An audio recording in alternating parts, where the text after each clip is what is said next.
It's Tuesday, August 20th. I'm Josie Duffy Rice. And I'm Tre'vell Anderson, and this is What a Day, the show where we're giving you the highlights from the first night of the DNC as President Joe Biden ceremonially passed the torch to Vice President Kamala Harris. We're lowering the Cut the Malarkey flag to half-mast in his honor. I want that flag. If anybody has one. On today's show, we're forgoing the headlines to bring you two conversations about this week's Democratic National Convention, or in other words, crooked media's Super Bowl. Yes, a little later, I'm going to get the tea about all the celebrity action at the DNC, including if Beyonce and Taylor Swift might be involved, because the streets are talking, Josie. They are talking.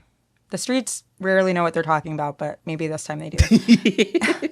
But first, President Joe Biden kicked off the convention Monday night with a reflection on his 4 years in office. And with a grateful heart, I stand before you now on this August night to report that democracy has prevailed. Democracy has delivered. And now democracy must be preserved. In his speech, Biden also ticked off some of his major accomplishments during his first, and now only, term as president. He noted that he ushered the nation out of the COVID pandemic, he passed major legislation to improve infrastructure, address climate change, and strengthen gun control, he played an instrumental role in uniting NATO to respond to Russia's invasion of Ukraine, and he said he led the charge to stabilize American democracy in the face of deep political divisions. But it's a little awkward, right? A month ago, the convention was supposed to be all about Biden and his vision for a second term. Instead, Monday's speech was kind of his political swan song. And many of the people clapping and cheering were the same people who pressured him to drop his re-election bid. Now the party is moving on with Harris at the top of the ticket while he winds down his political career. It's a lot for someone who spent the last half century in politics, who never made any secret about his ambition to be president, and who clearly hoped for a second term. So for more on Biden's legacy as president, I spoke with someone who literally wrote the book on it. Franklin Foer is a staff writer at The Atlantic and the author of The Last Politician: Inside Joe Biden's White House and the Struggle for America's Future. It's a behind-the-scenes account of the first 2 years of Biden's presidency, from his swearing in a few weeks after the January 6th riots to the 2022 midterms, and everything in between. Here's our conversation. Biden, especially during the primary, right? Like, he was the moderate. He was appealing to the centrists, to the never-Trump Republicans.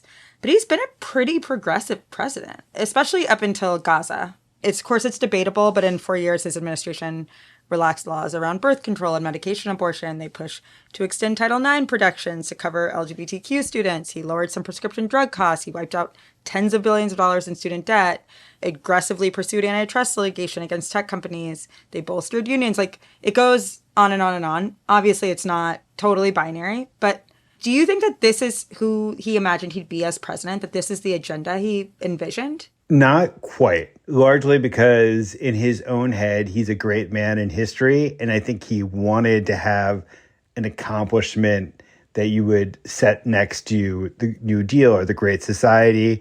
And he came so close to getting that. If Joe Manchin had gone along with Build Back Better and you got the extension of the social safety net in all of those directions, he would have cemented that place.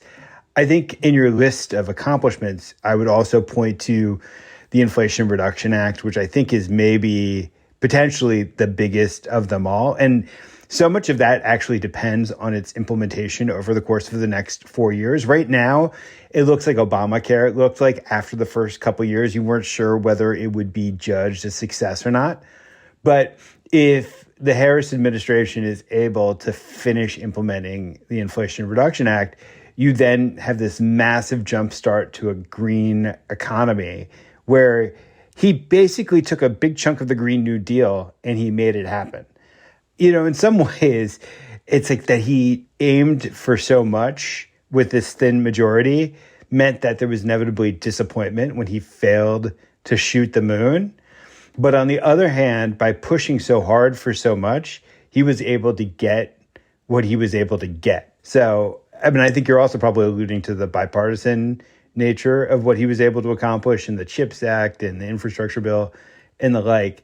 And that surprised me because I had so dismissed Senate Republicans as useless that the fact that he was able to rally at least 10 of them to get on board for those pieces of legislation is something. This is interesting because I hear what you're saying to be that he tried to do so much. He decided, hey, I'm going to throw everything at the wall and see what sticks.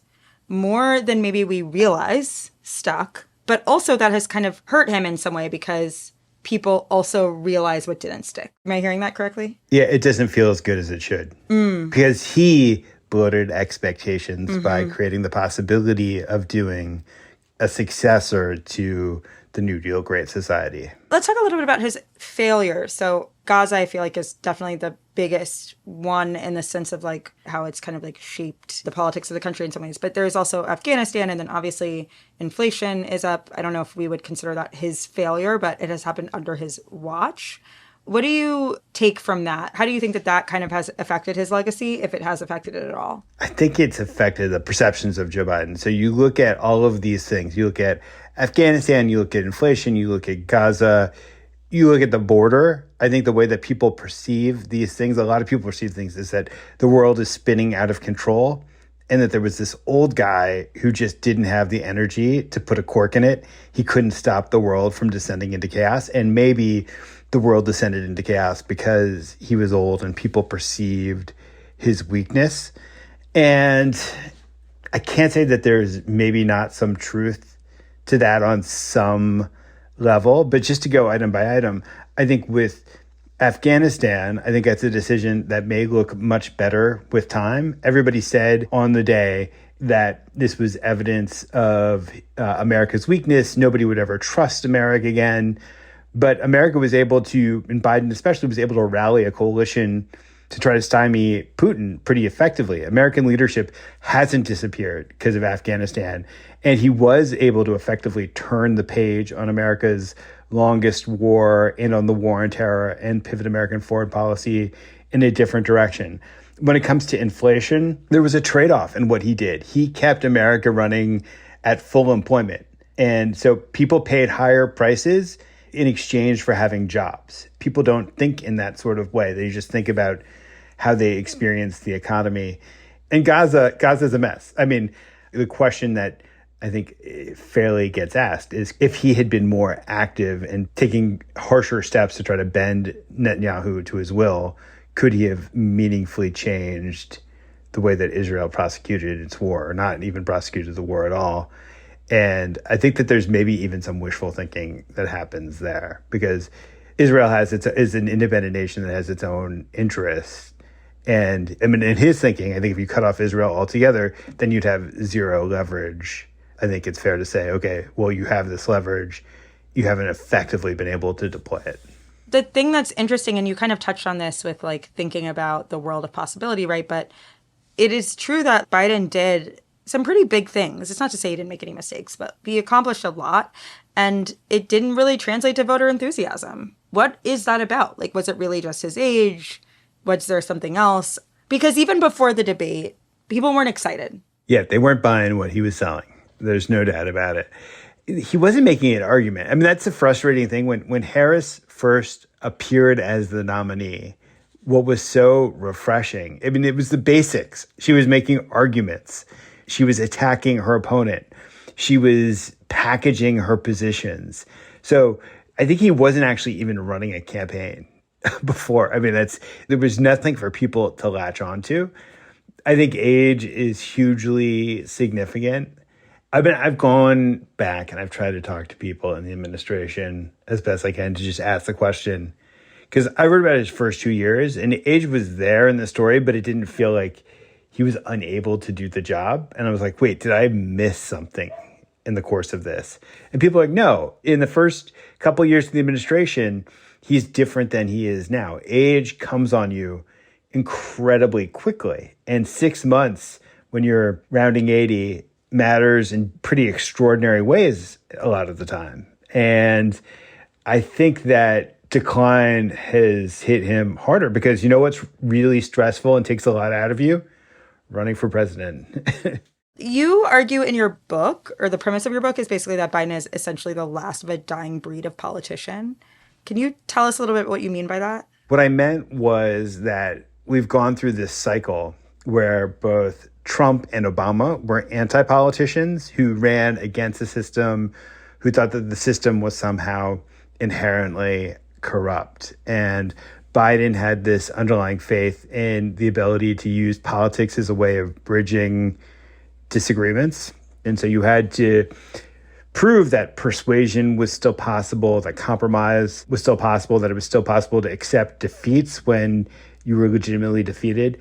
One of the things that I've thought about Harris as she's emerged, and I thought about this as I was reporting the book, because one very top White House aide once told me that she'd had a conversation with the vice president where she was like, you and the president, despite appearances and despite everything, are much more alike than anybody in the world appreciates. Wow, that's so interesting. And what she meant by that was that actually when it comes down to sitting in a meeting, the type of questions that they asked were very similar, that they both have a very gritty understanding of how policy works. And so it's not about academic questions or about abstractions. It's always about, okay, so this policy is going to happen. How are people going to know about it? How are they going to be able to access this? If I'm on an Indian reservation, how am I going to be able to receive these benefits? And Biden would ask variations of the same questions. And then I also, just as I've watched her unfold in the way that she's navigated all of the inherent complexities of this debut moment, I've thought they have a lot of the same tendencies to seek out broader ground in terms of how they have crafted their political personas. So maybe it could turn out that Biden is not the last politician, that he's played some role in her elevation, in her education as a politician, but it could also be that she manages to take a lot of his skills, talents, and instincts and manages to execute them better. That was my conversation with Franklin Foer, staff writer at The Atlantic and author of the book, The Last Politician, Inside Joe Biden's White House and the Struggle for America's Future. Thanks for that, Josie. We'll talk about all the star power at the DNC in a moment, but if you like our show, make sure to subscribe and share it with your friends. We'll be back after some ads.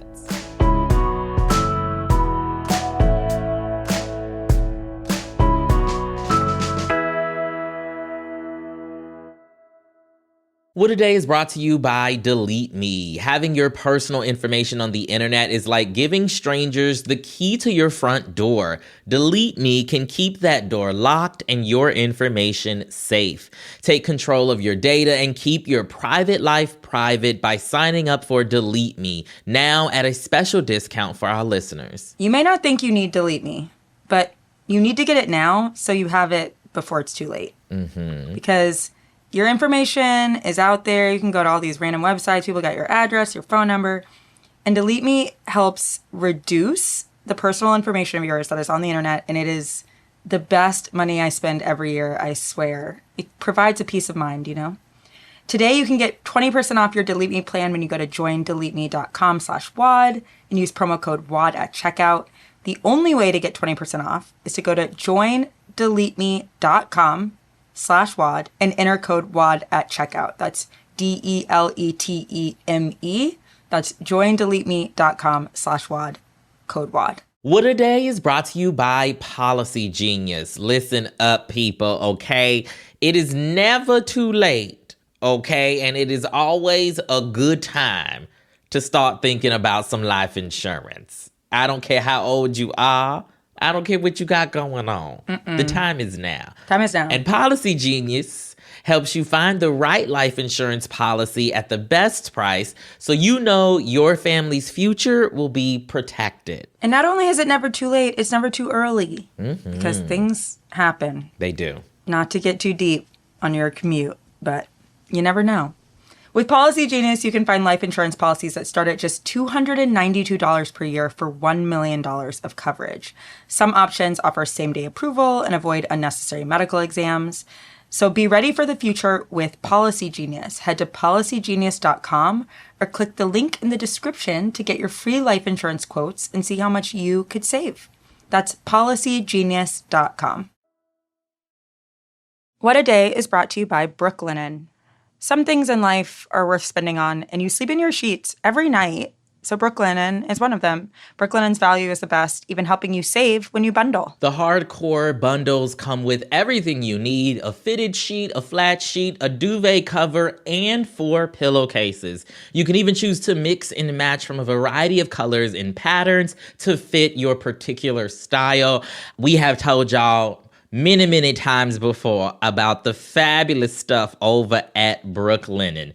These sheets, y'all, okay, so good, so soft, so supple, make you feel like you're in a hotel. They're so soft. And you should be sleeping 8 hours a night. I don't, but most people should. And that's a long time to spend in crappy sheets, Absolutely. It will make your life better to sleep in sheets that you love. Start and end your summer days with the reviving comfort of Brooklinen. Visit in-store or online at brooklinen.com. That's BROOKLINEN.com and get 15% off of your first order.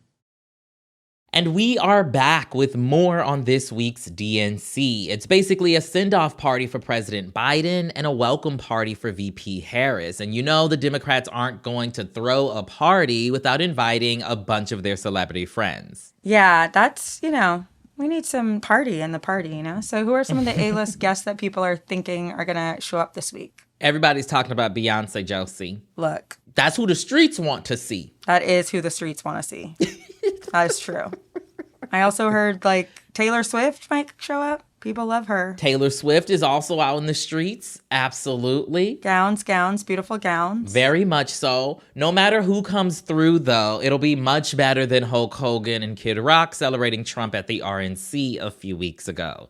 And speaking of, over the weekend, y'all's little former president was over on Truth Social posting AI-generated images of women wearing Swifties for Trump shirts. And he also included an AI picture of Taylor Swift in an Uncle Sam costume captioned, quote, "Taylor wants you to vote for Donald Trump."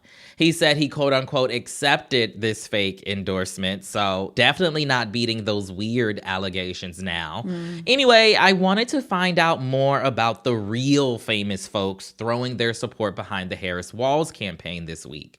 I spoke with Olivia Craighead. She's a writer covering pop culture and celebrity for The Cut, and she began by telling me about some of the notables hosting the DNC through Thursday. What we know for sure is that every night there's going to be a different host for the event. So Monday night, Tony Goldwyn from Scandal. Tuesday night, Anna Navarro from The View. Wednesday night will be Mindy Kaling. And then Thursday night for the big show, it's going to be Kerry Washington. So 2 different Scandal actors are confirmed for the DNC. Shout out to Shonda. What's going on there, Olivia? Why is Shonda Rhimes all up in the DNC? What's going on?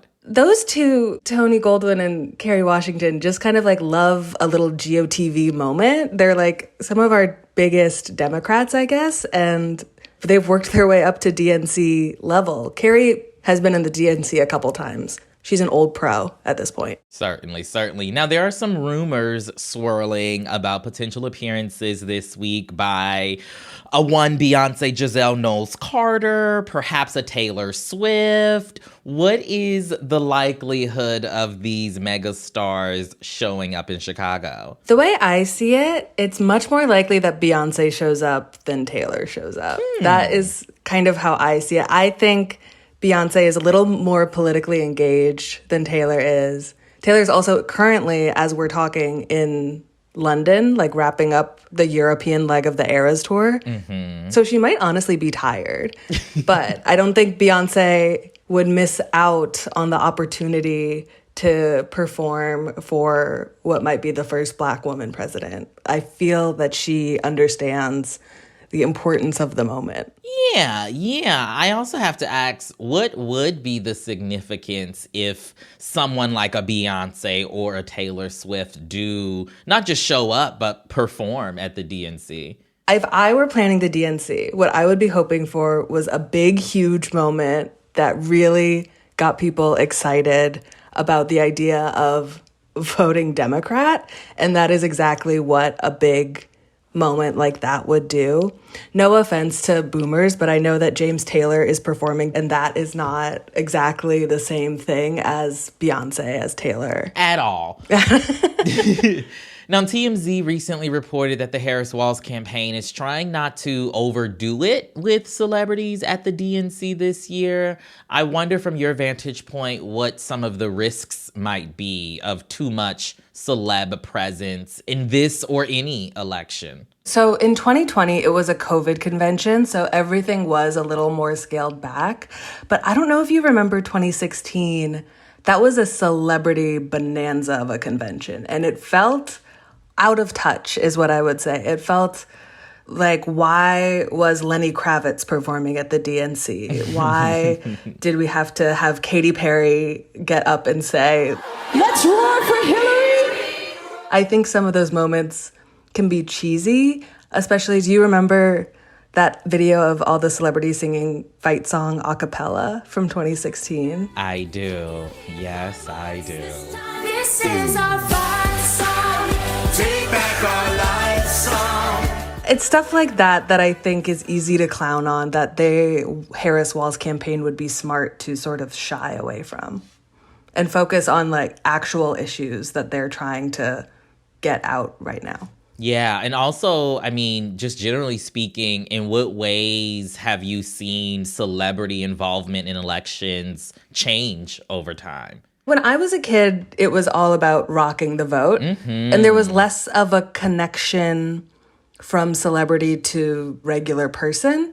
So you'd see a celebrity in a Rock the Vote t-shirt and you'd think, I guess they are politically engaged, and that was kind of it. That was all they had to do Right. to be present. And now I feel like there is a greater level of pressure on famous people to be informed and to be engaged. And I think something like going to the DNC is a way for them to show that they're listening. Because anyone could wear a t-shirt, but, you know, it takes a little more effort to book a flight to Chicago and sit through speeches from mayors and union presidents and all of that. Yeah. Do you think celebrity endorsements even matter anymore to voters? I really don't know. I think what is almost more important is celebrities telling people to register to vote. You know, I think you see that when Taylor Swift posts a link on her Instagram stories, you can see that 30,000 people, new voters, are registered. And that is very important. Do I think people should be voting the way that their favorite celebrity is voting? No, I think that's silly. But, you know, if that's what gets my candidate elected, like, sure, go for it. But I do think that young voters will change their minds about celebrities if they don't have what that person perceives as good politics. So, you know, you have, let's say, Sexy Red being sort of a pro-Trumper. People are going to turn on her because of those opinions. But I don't know that she is out here convincing people to vote for Trump in the 2024 election. So I think it actually behooves celebrities more than it does actual young people to be outspoken and to have opinions that are for the greater good. Yeah, well, I'm so glad nobody are taking their political news from Sexy Red of all people. Okay? Me too. That was my conversation with Olivia Craighead from The Cut. Josie, I have to imagine that you also are glad people aren't taking their political advice from Sexy Red. That isn't even a possibility I had considered. So I'm glad to know it's not happening, I hope. We can only hope. We can only hope.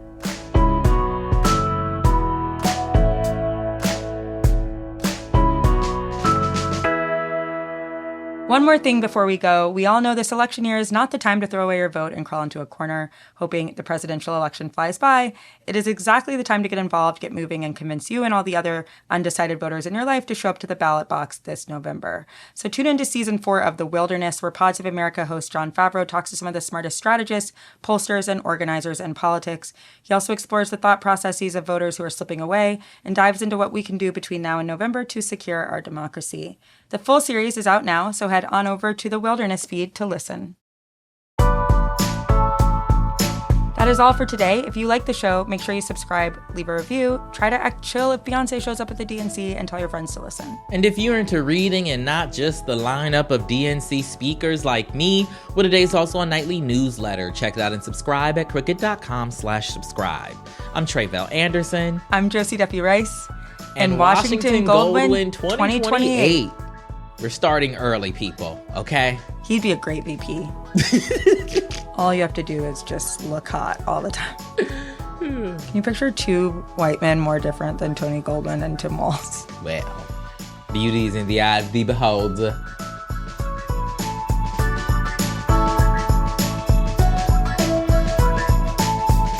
What A Day is a production of Crooked Media. It's recorded and mixed by Bill Lance. Our associate producer is Raven Yamamoto. We had production help today from Michelle Alloy, Ethan Oberman, John Milstein, Greg Walters, and Julia Clare. Our showrunner is Erica Morrison, and our executive producer is Adrian Hill. Our theme music is by Colin Gilliard and Kashaka.